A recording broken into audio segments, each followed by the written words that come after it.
long before he was ever indicted in these charges. Joe Exotic was someone that makes good TV, makes good news. Even if it's a train wreck, you can't help but look.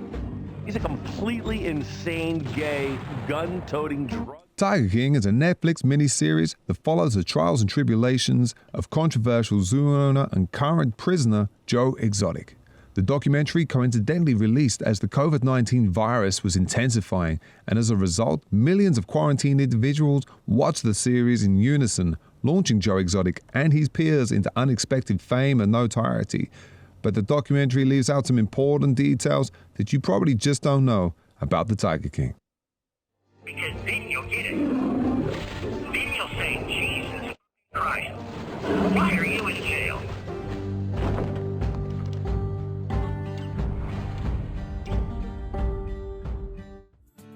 None of the main characters in Tiger King came out of a particularly good light. Both Joe Exotic and Doc Antle appeared to be hardened criminals, and many of their associates, like Jeff Lowe, seem to be veritable psychopaths. But the jury is largely out on Carole Baskin. Many people believe she's a murderer, whilst others think she's innocent. She and her husband both released lengthy statements to refute the information included in the Netflix documentary. According to her husband Howard, the filmmakers approached the couple with the intention of making a big cat equivalent to Blackfish, the documentary about orca whales in captivity that led to the tangible backlash against SeaWorld. In reality, Howard said their only goal was to make something as salacious and inflammatory as possible. Anyone who spends an hour with Carole would come away knowing she has in no way had any involvement in Dunn's disappearance, and the vicious rumors that were spread by his family are absolute nonsense. Michael Jackson was known for his outlandish tastes and interest in exotic animals, famously owning and traveling with Bubbles, his chimpanzee, for a period of time in the 1980s. The King of Pop also had his own private zoo at the Neverlands Ranch, inhabitants of which included tigers, snakes, and primates. Now it appears a link between Jackson and another wild animal enthusiast, Joe Exotic, might have been uncovered. Tiger King star John Finley has claimed the alligators that perished in Joe Exotic's fire belonged to Michael Jackson. Footage shown in the documentary sees Exotic discussing a blaze at the zoo.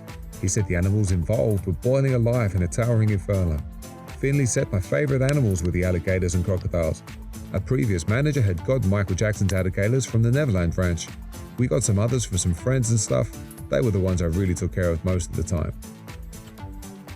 An easy highlight of Tiger King is the musical interludes with Joe's songs. Who could forget Here Kitty Kitty, about Carole Baskin feeding her husband to the tigers? However, it's all a lie. Apparently Joe didn't write or sing his songs. The illusion is shattered. TMZ reveals how Joe simply lip-syncs along to the songs written and performed by the Clinton Johnson Band. Band member Vince Johnson told the site he's been inundated with calls since Tiger King soared to the top of the Netflix viewing charts, but as of yet, none have been from record labels. Sadly, the passing of Danny Clinton in October means the Clinton Johnson Band may never get to realize how famous they could have actually been. Johnson confirms they've recorded 3 albums before Clinton's passing, and no, not all of them are cat-related. He went on to confirm the band got brought into Joe's wild world to write a theme song for him, and inadvertently ended up sticking around and penning around 20 songs for the larger-than-life big cat lover. One of the more down-to-earth characters in Tiger King is former manager John Reinke.